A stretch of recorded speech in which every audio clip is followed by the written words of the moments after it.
Hi everyone. I would like to start out by thanking Caitlin, Cassandra, and Michaela for their reply to my post.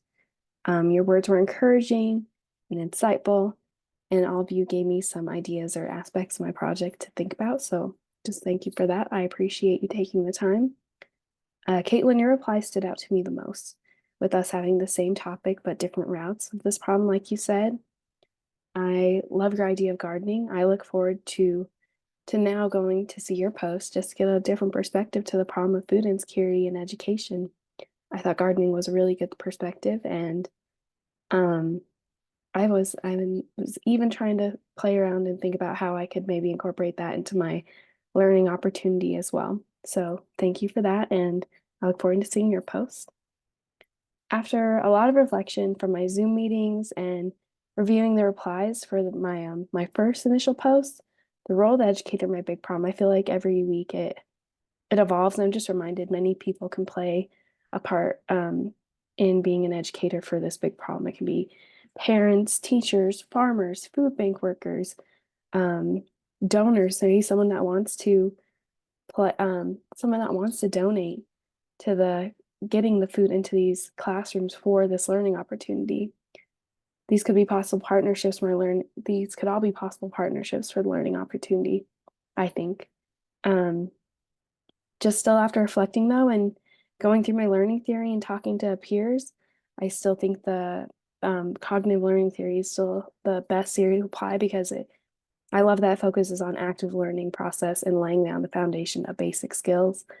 I know for me, and I like to be hands-on doing active learning, and that's how I grasp things. So that was kind of like the drive and inspiration behind my project was giving kids these opportunities and opening up to this new world of new perspective of food and how to prepare food.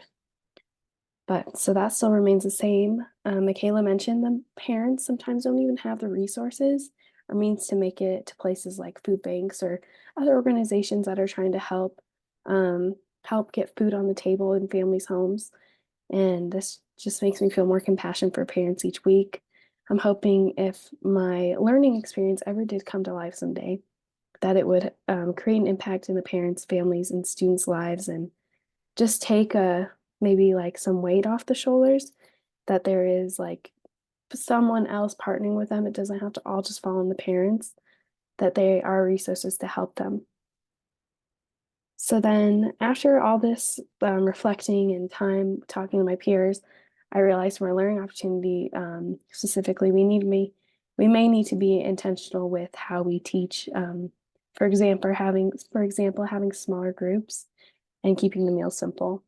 I think I wasn't even thinking until one of my peers pointed out, like, yes, having a one teacher in a full classroom teaching all these kids how to make a meals may be a little challenging, not only for the teacher, but maybe the students may even have a hard time like grasping it. And that's such a big environment. So doing a smaller group, maybe having the teacher with partnering with another teacher or even paraprofessionals coming in and having those smaller groups, then they're able to support a little bit better and also um, create a more intimate, like, environment for the students to be paying attention and watching close up.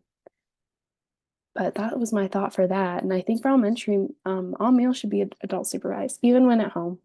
For my younger elementary school kids, the meals need to be simple, very simple, like PBJs, a fruit dip, or even like a yogurt parfait, something that doesn't require like cooking or cutting like the vegetable. Um, just keeping it simple for those younger kids was another thought. I was like, I need to add to that to my project. But as far as where food comes from too, which was brought up a lot, like by my peers, where the food comes from, I think partnering with a food bank or a local farmer um, would be a good possibility for that and creating that partnership. But I just want to thank you again for watching and investing the time each week to learn about my big problem. And I look forward to hearing any feedback you guys have to give. Thanks.